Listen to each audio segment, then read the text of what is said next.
Juan capítulo 6 nuevamente, para los que han llegado recién o se conectan.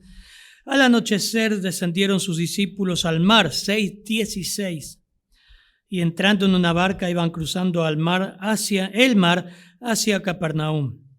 Estaba ya oscuro y Jesús no había venido a ellos. Y se levantaba el mar con un gran viento que soplaba.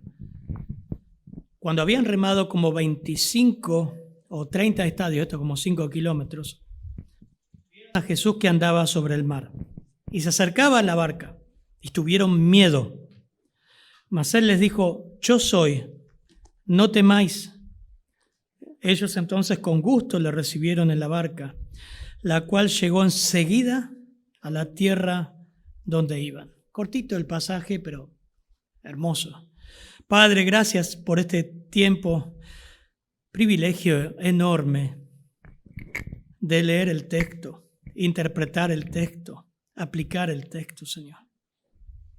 Observarlo, estudiarlo, ponerle el sentido, Señor, a fin de que tu pueblo pueda comer, nuestros ojos se puedan abrir, entender, deleitarnos, meditar, masticar este texto en la semana, alimentar nuestras almas, Señor. Ayúdanos para poder ser sabios y tener inteligencia espiritual para aplicar estas verdades a nuestra vida. En tu nombre oramos. Amén, Señor. Amén. Qué hermoso pasaje, ¿no? Que aparece también en Mateo, aparece en Marcos. En Mateo capítulo 14, versículo 22 al 32. Aparece en Marcos 6, 45 al 52. Pero solo en Mateo aparece el hecho de que Pedro camina hacia el Señor caminando sobre las aguas. Juan no quiso registrarlo, no lo registró. Dios inspiró a Juan y quiso que esté escrito para nosotros. Solamente en Mateo aparece. Este capítulo de Juan nos va a mostrar, como vimos el domingo pasado, todo este capítulo, que no todos los que siguen a Cristo son discípulos verdaderos. A la marosca. No todos los que siguen a Cristo son discípulos verdaderos. Juan 6 es el capítulo más largo de Juan. 66 y 67 dice esto. Lo tiene Runda ahí. Juan 6, 67 al 68. Miren lo que dice. Dijo entonces Jesús a los 12: ¿quieréis acaso iros también vosotros? Le respondió Simón Pedro: Señor, ¿a quién iremos? Tú tienes palabras de vida eterna. Qué bárbaro. Desde entonces estoy en Juan 6, 66, un poquito más adelante. Desde entonces muchos de sus discípulos volvieron atrás y ya no andaban con él. La Biblia deja en claro que no todo creyente verdadero es un discípulo, pero no hay separación. Como vimos, un discípulo es sinónimo de creyente en el libro de los Hechos. Todo creyente verdadero va en pos de la santificación, ama a Cristo más que su propia vida, está dispuesto a someterse a su señorío en todo momento. Aunque haya persecución, aunque haya ejecución, sigue a Cristo. Persevera, permanece. Así que no todos los que se acercan a una iglesia a través de todos los tiempos, incluso en el tiempo del Señor, que lo aclamaban y le seguían, son creyentes.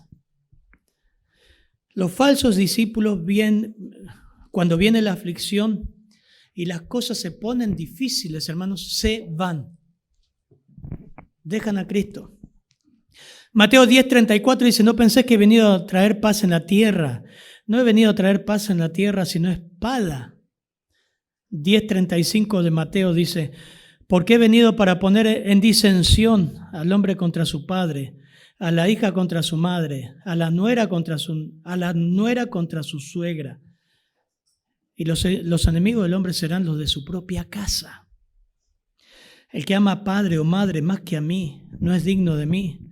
El que ama a hijo o hija más que a mí no es digno de mí. El que no toma su cruz y sigue en pos de mí no es digno de mí.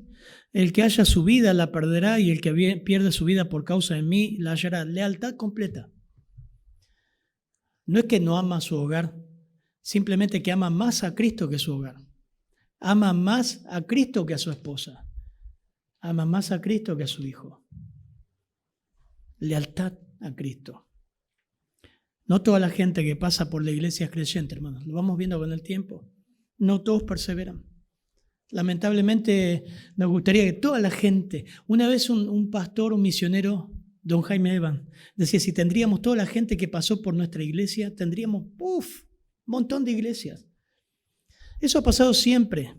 Y acá lo seguían multitudes. Y Juan capítulo 6 va a mostrar quiénes son los verdaderos discípulos y quiénes no. Y en el momento de la prueba, o en el momento en que el Señor empezó a ajustar un poquito la tuerca, y decir, no es como ustedes dicen. La gente se enojó y se fue. Se fue. Muchos de sus discípulos volvieron atrás. Ya no les interesaba. Ahora, el texto que vamos a ver hoy, vamos a ver las reacciones de los verdaderos discípulos frente a la prueba. Algunas enseñanzas que nos da este texto. Y es interesante ver el contexto. Vamos a leer versículos 16 y 17, por favor. Al anochecer, descendieron sus discípulos al mar y entrando en una barca, iban cruzando el mar hacia Capernaum. Estaba ya oscuro y Jesús no había venido a ellos. Bien, vamos a tener que cambiar el ventilador porque me voy a quedar sin voz. Si ya me lo tuercen para allá un poquito, por favor. Fíjense, venimos de la alimentación de los 5.000, no. 20.000 o más. Solamente, Marcos y Mateo registra esto, yo lo anoté, Marcos 6:45, dice, enseguida hizo a sus discípulos entrar en la barca. Fue un mandato. Al anochecer, dice Juan, descendieron sus discípulos al mar. Por eso es bueno observar, ahora hoy que vimos observación del texto, observar que los otros evangelios nos dicen que Jesús los mandó. El Señor los mandó o hizo que sus discípulos entraran en la barca. Váyanse. Yo despido a la gente. Váyanse ustedes. Váyanse y déjenme solo. Esa fue la idea. Quiero estar solo. Él se fue solo. Aprendemos esto de Mateo y Marcos, que fue Jesús quien mandó a sus discípulos a entrar en las barcas y cruzar el mar mientras Él despedía a la gente. ¿Cómo la despedía? No tengo la menor idea cómo hizo para despedir 20.000 personas. Chau, y se iba yendo, no sé.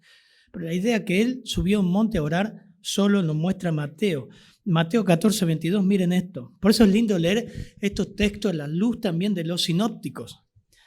Enseguida Jesús hizo a sus discípulos entrar en la barca. ¿Ven? Enseguida, cuando terminó de dar de comer a la gente que juntó todo lo que sobró, entra en una barca, en la otra ribera, entre tanto que él despedía a la multitud. Despedida la multitud, versículo 23 de Mateo 14, subió al monte a orar aparte. Y miren el cuadro, es como un cuadro. Pongan esta imagen en su mente, preciosa. Subió al monte a orar. Y cuando llegó la noche, estaba ahí solo. Escuchan los grillos, el silencio. En la noche, solo el Señor orando. ¡Qué hermoso cuadro! Mateo nos muestra y Marcos nos muestra esto. Juan 6:15 dice, pero entendiendo Jesús que iban a venir para apoderarse de él y hacerle rey, 6:15, volvió a retirarse al monte él solo. La complementación de los evangelios. El Señor quiso estar solo, pero también entendió que la gente le quería hacer rey y quiso de alguna manera resguardar a sus discípulos de todo esto. Váyanse y no vean esto. A ver si los discípulos también tenían esta idea, porque también tenían esta idea que el Señor iba a ser rey. Ellos aclamaban al Señor y esperaban a un Cristo rey. Pero ellos querían un rey terrenal, sin cruz. Querían una coronación sin cruz. Y el Señor, desde antes de la fundación del mundo, tenía preparada la cruz. Este milagro que vemos en Juan 6, 16 al 21 es la quinta señal registrada en el Evangelio de Juan. Y el propósito de este milagro es evidenciar la deidad de Cristo al revelar no solamente el poder sobre la materia. Cuando repartió pan, partió y daba, partió y daba, partió y daba pan y daba peces, sino su poder sobre la naturaleza, impresionante, muy práctico, muy dinámico. De acuerdo a Marcos 6:45, el destino inicial era Betsaida, vecindades cercanas a Capernaum, y al parecer planeaban encontrarse con Jesús en un punto allí, antes del anochecer. Versículo 17 dice, entrando en una barca iban cruzando el mar hacia Capernaum, pero estaba ya oscuro y Jesús no había venido a ellos. Hay detalles que es un testigo ocular, es alguien que vio esto. Es la mano de un testigo ocular. Al anochecer literalmente habla entre dos tardes, entre que se pone el sol y la oscuridad de la noche. Eso está hablando, entre dos tardes. El problema. Eso vemos las circunstancias. ¿Qué rodea el pasaje? Las circunstancias previas al problema. Miren el problema. Versículo 18, por favor. Es cortito. Y se levantaba el mar con un gran viento que soplaba. Un gran viento que soplaba. El texto nos muestra que el tiempo es imperfecto. El verbo que pasaba, que dice, se levantaba, está hablando, iba agitándose, se iba agitando cada vez más, se iba acrecentando el viento. El mar se estaba despertando, sería otra interpretación. Marcos 6:48 dice que era la cuarta vigilia de la noche, eso es interesante. O sea, entre las 3 y las 6 de la mañana. Una oscuridad en medio del mar. Mateo 14:24 agrega que la barca ya quedaba a gran distancia de la tierra, azotada por las olas, que el viento era contrario también. Algunos datos de algunos historiadores dicen que el lago de Galilea está a poco más de 200 metros bajo el nivel del mar, en el valle del Jordán, mientras que los montes se levantan abruptamente a más de 600 metros sobre el nivel del mar. La caída a pique desde la cima de los montes hasta la superficie del lago de más de 800 metros crea condiciones ideales para fuertes tormentas, torbellinos también, Marcos 4, trombas, donde baja el aire frío muy rápidamente y golpea el agua haciendo grandes olas. Miren, Marcos 4, 35 al 41. Estamos ahora en el problema.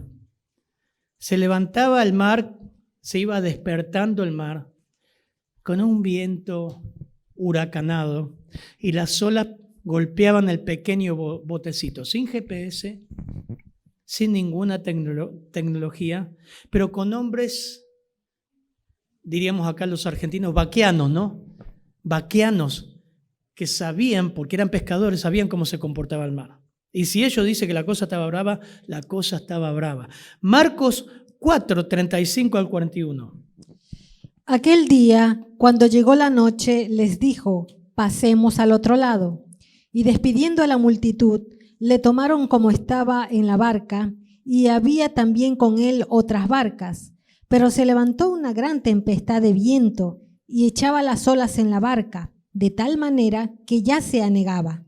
Y él estaba en la popa, durmiendo sobre un cabezal.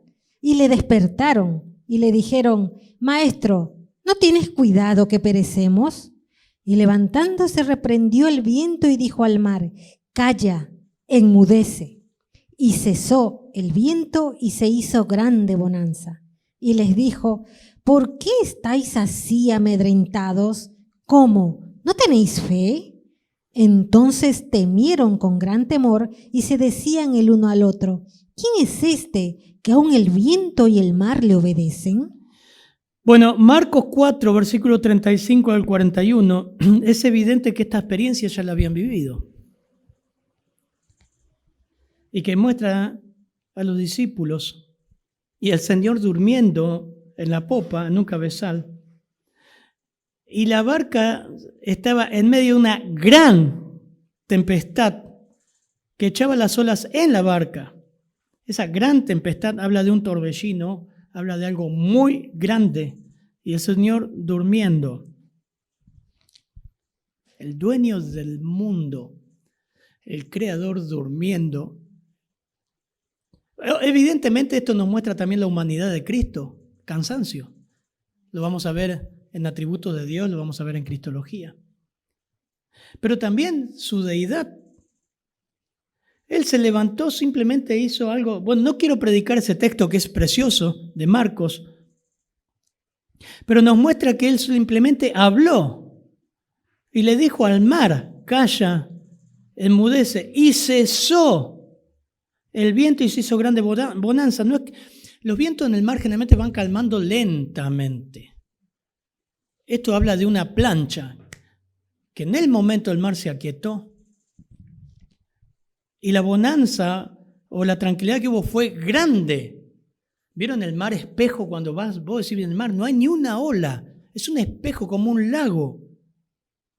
Ellos quedaron aturdidos, quedaron amedrentados y decían, ¿quién es este que aún el viento y el mar le obedecen? ¿Cómo nos olvidamos, no? Un poco más adelante ocurre lo mismo, pero claro, ya no está el Señor durmiendo dentro de la barca, están solos. Están solos. Mateo 8:23 dice, y entrando en la barca sus discípulos le siguieron. Y aquí dice que levantó en el mar una tempestad tan grande que las olas cubrían la barca, pero él dormía. Mateo 8, es el mismo texto. Y vinieron los discípulos y despertaron, Señor, sálvanos que morimos. Él le dijo, no, ¿por qué teméis, hombres de poca fe? Entonces, levantándose, reprendió a los vientos y el mar y se hizo grande bonanza. Mateo 8:23. Mateo 8:27. Y ahí exclamaron, ¿qué hombre es este que aún los vientos y el mar le obedecen? Y esta barca ya estaba a 5 kilómetros de la costa. Y estaba siendo azotada por esta gran tormenta. Pero el Señor no estaba ahí. El viento era tan poderoso que sacó el curso de esa pequeña barca. Estaba en el medio del mar. Y Marcos 6 nos dice un detalle que remaban con fatiga, no podían ir para ningún lado. Todo le era en contra. Problema. Otra vez. Pero se olvidaban de a quién tenían. A mí me hace acordar, hermanos, a Mateo 7:25. Miren, hermana, Mateo 7:25, cuando el Señor describe a la persona que ha puesto su fe en Jesucristo y a la persona que no ha puesto su fe en Jesucristo. Mateo 7, versículo 25 dice lo siguiente. 24. Cualquiera pues que me oye estas palabras y las hace, les compararé a un hombre prudente que edificó su casa sobre la roca. 25, ¿qué dice Ruth?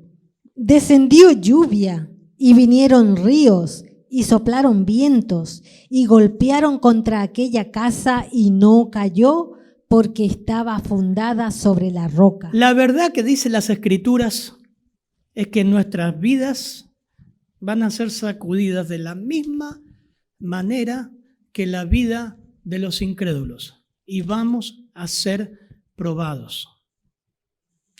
Te guste o no te guste. Todo eso que te predican, venía Cristo es la solución, va a mejorar tu vida, tu familiar. Todo te va a ir bien, vas a mejorar el trabajo, no te vas a enfermar nunca. La Biblia dice que esos elementos trágicos que golpean a esta casa que tiene su base en la roca son los mismos elementos que dice el versículo 25 y al 26 al 27. Cualquiera que me oye estas palabras y no las hace, le compararé a un hombre insensato que edificó su casa sobre la arena. Descendió lluvia. ríos, vientos, golpearon contra aquella casa, pero cayó y fue grande su ruina. Los elementos son los mismos. ¿Qué es lo que cambia? La base. Los discípulos acá se están enfrentando a una gran prueba que Dios quiso que pasen esto. El Señor quiso que estén en el medio del mar y ocurra esto. Nos acordamos de este texto y muchas veces las pruebas llegan a nuestra vida y nos decimos, ¿por qué a mí? ¿Por qué ahora que soy hijo de Dios? ¿Por qué ahora que lo he dejado todo por seguir al Señor? ¿Por qué ahora que he arreglado mis cuentas con el Señor ocurre esto? ¿Por qué la enfermedad? ¿Por qué mi familiar pasa esto? ¿Por qué me rechazan así? ¿Por qué perdí el trabajo? ¿Por qué tengo mi hijo así? ¿Y por qué no? Dios quiso probar a Job. Y le dejó una mujer quejosa que le dijo, maldice a Dios y muérete. Como mujer necia has hablado. Dios nos prueba. Dice Filipenses, capítulo 1 de Pedro 4:11, por favor, hermana. 1 de Pedro 4:11.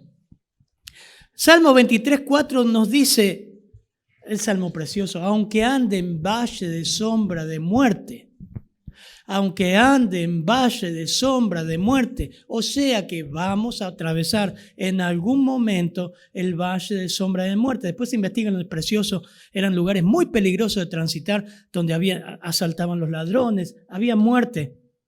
Tu vara y tu cayado, la figura que usa David, me infundirán aliento. Eso habla de dirección divina, guía divina, pero en medio de la prueba. Hermano, muchas veces orás para que la persona que está al lado tuyo, tu esposo, cambie. Tu suegra cambie. El compañero de escuela cambie. Tu hermano cambie. Pero es una prueba, Señor. Tengo que usar upomone y macrotumia, todo junto, porque es una prueba de largura de ánimo y de perseverancia. Y quizás Dios use esa persona toda tu vida. Y se va esa persona, va a venir otra. ¿Sabes qué es lo que Dios quiere hacer? Cambiarte a vos frente a la prueba. Mira lo que dice 1 de Pedro capítulo 4, versículo 11. Y si alguno hable conforme a las palabras de Dios. Si alguno ministre conforme al poder que Dios da, para que en todo sea Dios glorificado por Jesucristo, a quien pertenecen la gloria y el imperio por los siglos de los siglos. Amén. Bien, segunda de Pedro. Sí. Bueno, Pedro habla de que cuando viene la prueba muchas veces lo tomamos como algo extraño que nos aconteciese. Sin embargo, Dios lo usa como algo necesario. Santiago capítulo 1 también habla de que la prueba es necesaria y que debemos pedir sabiduría. Salmo, ellos estaban ahí en el medio del mar. Se terminaba todo. Ya habían pasado Marcos 4, pero la barca estaba ahí en el medio y sin el Señor dentro. El problema. Ahora viene el temor. Miren, cuando habían remado 25, 30 estadios, Jesús dijo también en Juan 16, antes que me olvide, en el mundo tendréis aflicción, pero confía, yo he vencido el mundo. Te lo dijo el mismo Señor, o sea, no te dice, quédate tranquilo que no vas a tener más problemas. Desde que venís a la iglesia, desde que viniste a Cristo, se acaba todo. No, en el mundo van a tener aflicción y la barca de su vida va a ser sacudida. Y fuerte, vientos, ríos y lluvia. Cuando habían remado como 25 estadios, 5 kilómetros, vieron a Jesús que andaba sobre el mar y se acercaba a la barca, punto y coma, tuvieron miedo. Versículo 19. NBI dice, habrían remado unos 5 o 6 kilómetros, Nueva Versión Internacional traduce, cuando vieron a Jesús que se acercaba a la barca, caminando sobre el agua, se asustaron. Yo también lo hubiese asustado. Yo también. Ellos literalmente se encontraban a unos 5 kilómetros de la costa. Y el viento lo fue alejando cada vez más. Mateo muestra gráficamente este precioso cuadro Mateo 14:23 dice, despedida la multitud, subió al monte a orar aparte. Y cuando llegó la noche estaba allí solo. ¿Lo ves? Ese es el cuadro, es hermoso. Un monte y el Señor ahí a la luz de la luna, quizás, o no, orando. Punto y seguido, versículo 24 de Mateo 14, y la barca ya estaba en el medio del mar, azotada por las olas, porque el viento era contrario. Un contraste, ¿no? Una quietud, un silencio en el monte orando solo el Señor. Y ves a 5 kilómetros la barca, los discípulos gritando, las olas cayendo dentro de la barca. Los discípulos habían salido entre las 6 y las 9 de la noche, Juan 6:16. De acuerdo a Mateo y Marcos, estuvieron entre las 3 y las 6 de la mañana luchando en el mar con fatiga. Y dice, vieron a Jesús que andaba sobre el mar y se acercaba a la barca y tuvieron miedo. Mientras luchaban en la barca, ellos eran pescadores, sabían cómo manejar todo el barco. Estuvieron ahí luchando, vieron al Señor acercarse sin problema caminando sobre el mar. Como hoy les decía, muchas preguntas al texto, ¿no? Muchas preguntas, la imaginación vuela. ¿Cómo? Hoy tenemos inteligencia artificial, edición, películas de Hollywood, que puedes decir, ¿cómo habrá sido? El Señor caminaba por la ola, saltaba, venía en otra. ¿Habrá sido liso el lugar donde caminó el Señor? ¿Qué habrán visto? No tengo idea. Pero el texto dice que caminaba sobre el mar y se acercaba a ellos. El julepe, perdón, que no es la palabra, es una palabra argentina. El julepe que vos podés tener con un semejante tormenta en el medio del mar, ¿no? Sumale a eso que alguien camina sobre el agua hacia vos. Imagínate. Entra en la atmósfera del texto. Metete ahí, hacete la película. Vieron a Jesús que andaba sobre el mar. No te dice si liso, si sobre las olas, pero te dice que se acercaba a la barca dispuesto a subir. La reacción fue que tuvieron miedo. No reconocieron la figura del Señor. Sumale a eso bruma. Sumale a eso oscuridad, sumale a eso olas, sumale a eso el ruido del mar, sumale a eso el viento. ¿Cuántos fueron al mar acá? ¿Conocen todos el mar? ¿Quién no conoce, no ha ido al mar? Nunca. Bueno, ya va a ir. Tiene que ir al mar a la noche cuando está, le dicen picado, que lo ve de la costa y ya te da miedo y estás en la costa. Imagínate estar en el medio del mar. 7 de ellos eran pescadores de profesión. Estaban acostumbrados a pasar noches con climas difíciles. O sea, no eran muchachitos que salió a pescar y vamos muchachos, vamos a pescar, nos subimos a un bote, ni siquiera saben manejar. No, eran profesionales. Estaban preocupados seguramente por lo fuerte de la tormenta. Habrán dicho, de esta no salimos. Ya estaban acostumbrados a esto. Lo que no estaban acostumbrados era ver a alguien caminando sobre el mar a mitad de la noche viniendo hacia ellos. Impresionante. Miren Mateo 14:16. A ver, Ruth, perdón que le hago hacer ejercicio. 14:16, ¿qué dijeron? Jesús, 26. Mateo 14:26. Viéndolo andar sobre el mar, se turbaron, diciendo, ¡un fantasma! Y dieron voces de miedo. Bueno, complementamos los evangelios. Marcos 6:49 dice, viéndoles andar sobre el mar, viéndole ellos andar sobre el mar, pensaron que era un fantasma y gritaron. Mateo agrega, ¡un fantasma! ¡Ah! No sé cómo habrá sido. Eran hombres. No me diga que los hombres no tenemos miedo, hermano. Dígame la última vez que usted tuvo miedo, pero miedo de verdad.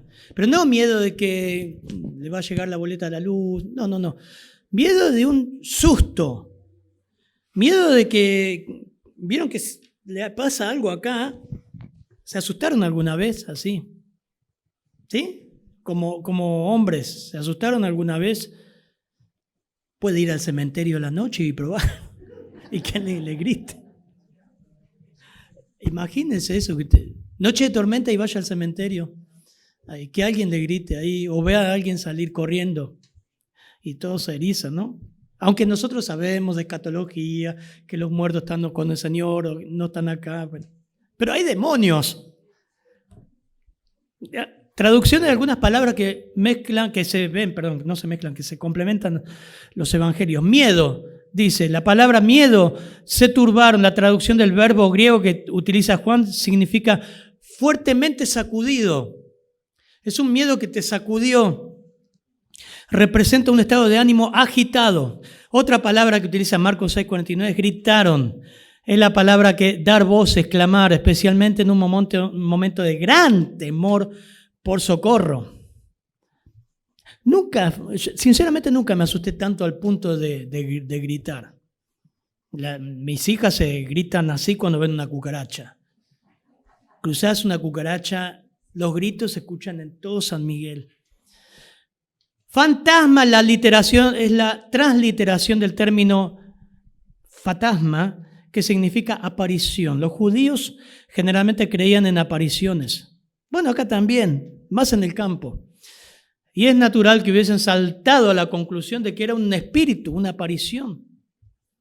Lucas 24:36 dice, mientras ellos aún hablaban de estas cosas, la resurrección del Señor, Jesús se puso en medio de ellos. Yo también me hubiese asustado. Les digo, dígame la verdad. No me diga que es tan espiritual que dije, ay no, yo hubiese dicho, aleluya, Señor, estás en medio de nosotros. No me mienta. Estaban ahí reunidos. De repente Jesús se pone en medio de ellos y le dice, paz a vosotros. Espantados y atemorizados pensaban que verían el Espíritu. Y Él les dijo, ¿por qué están turbados y por qué vienen a vuestro corazón esos pensamientos? Miren mis manos, yo mismo soy. Algunos escépticos creen que en realidad Jesús no estaba caminando sobre el mar, sino que estaba caminando en la orilla y los discípulos creyeron que estaba caminando en la orilla, que estaba caminando sobre el mar. La barca estaba a más de 5 kilómetros. Bruma, viento, olas. Dígame, en oscuridad, ¿usted ve a 5 kilómetros? Colosenses 1:15, hermana, por favor, y al 17. Esto nos dice del Señor, Colosenses 1:15 al 17.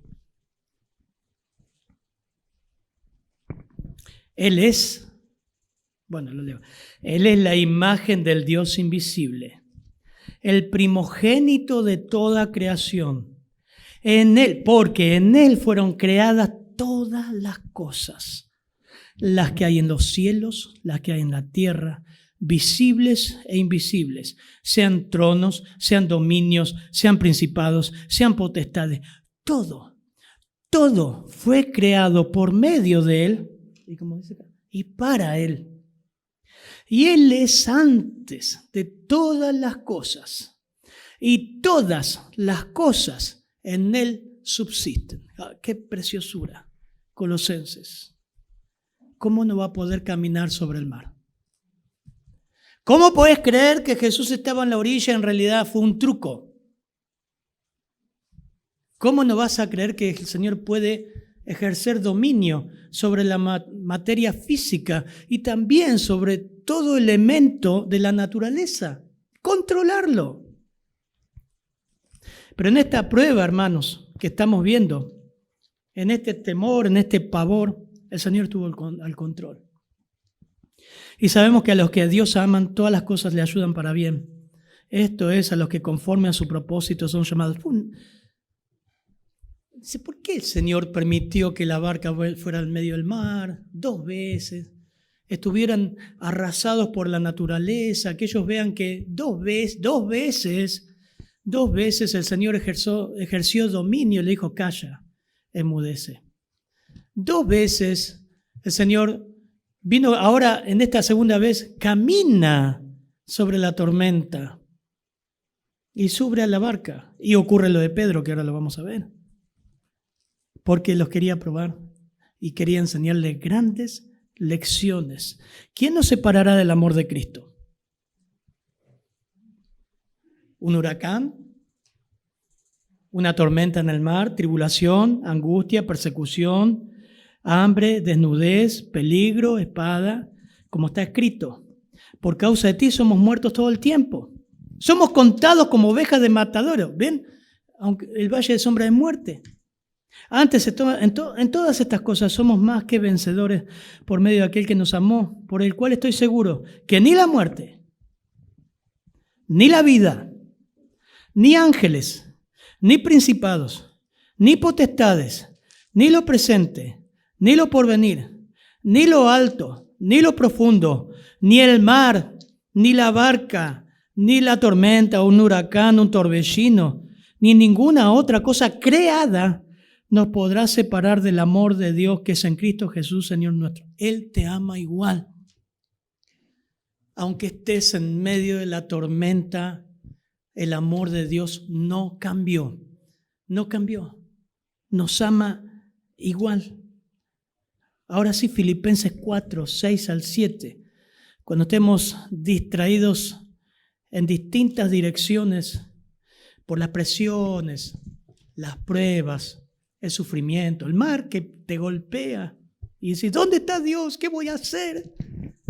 Por lo demás, hermanos, por nada estéis afanosos, si no sean conocidas vuestras peticiones delante de Dios en toda oración y ruego con acción de gracias. Y la paz de Dios, que sobrepasa todo entendimiento, guardará vuestros corazones y vuestros pensamientos en Cristo Jesús. O sea que en el momento, miren el versículo 4 que no lo leímos, regocíjense en el Señor siempre. Otra vez digo, regocijaos, vuestra gentileza sea reconocida por todos los hombres. El Señor está cerca. Son palabras de mucho ánimo. No estén distraídos en distintas direcciones. Esa es la idea que está ahí. ¿Vieron la veleta? Cuando era chico, mi tía tenía todavía un gallito en la chimenea que marcaba dónde pegaba el viento. Hoy no se ve casi. Una veleta, eso le decían la veleta. Cuando venía el viento, daba vuelta.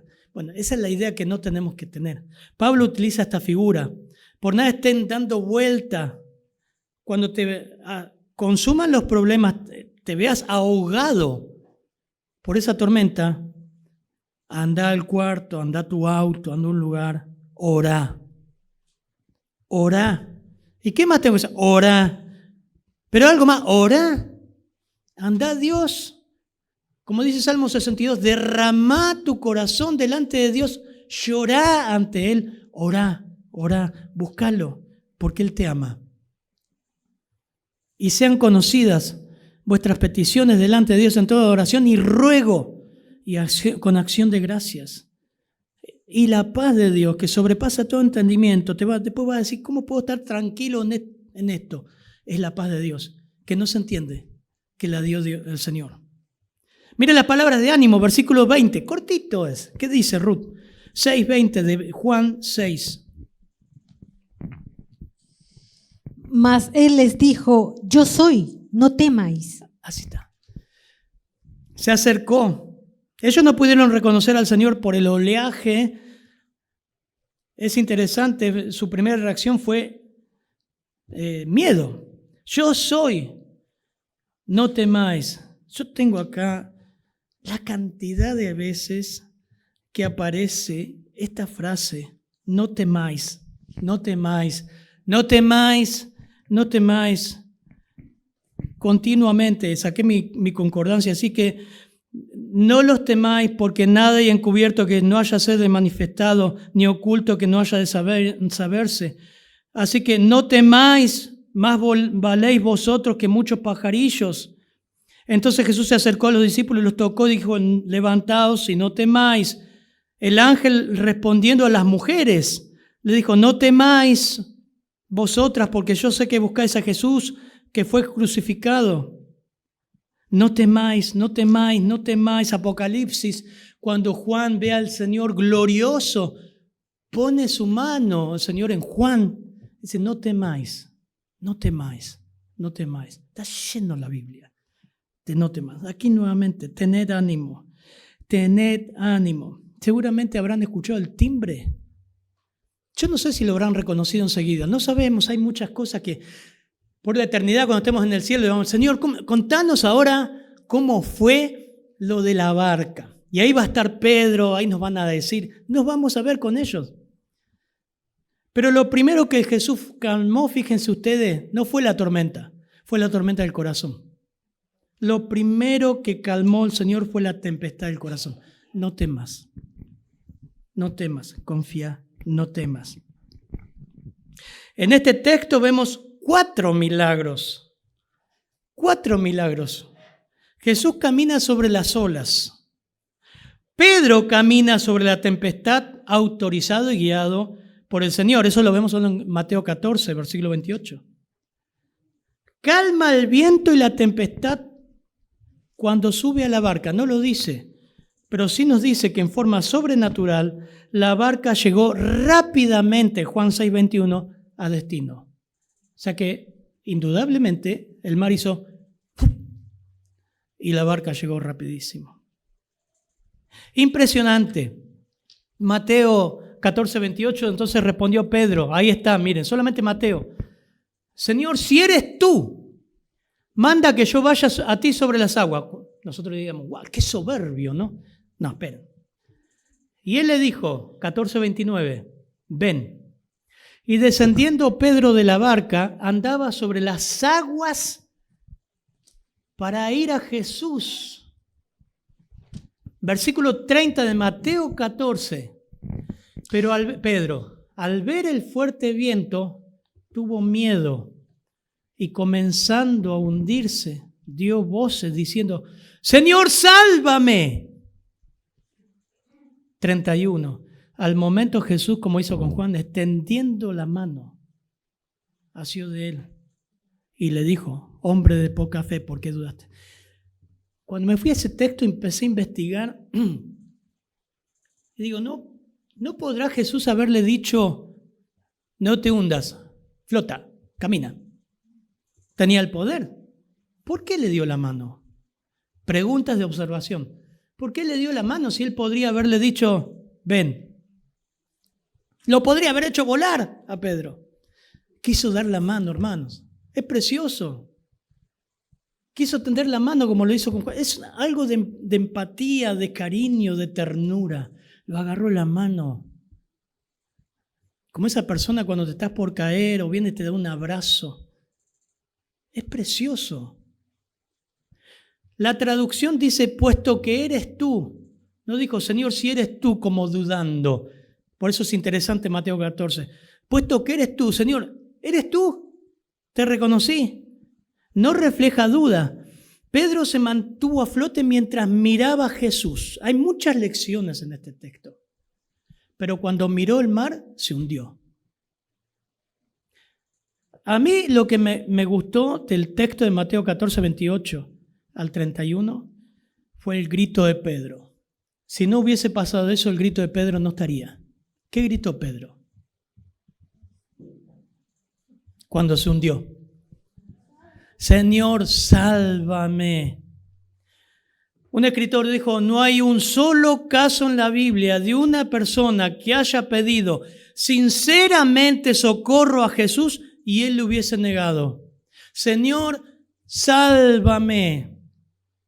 Ese espero que sea tu grito esta mañana. No sos salvo por venir a la iglesia. No sos salvo porque tu mamá es creyente. No sos salvo porque sos bueno. Usted es un pecador y pecadora como yo y merecemos el infierno.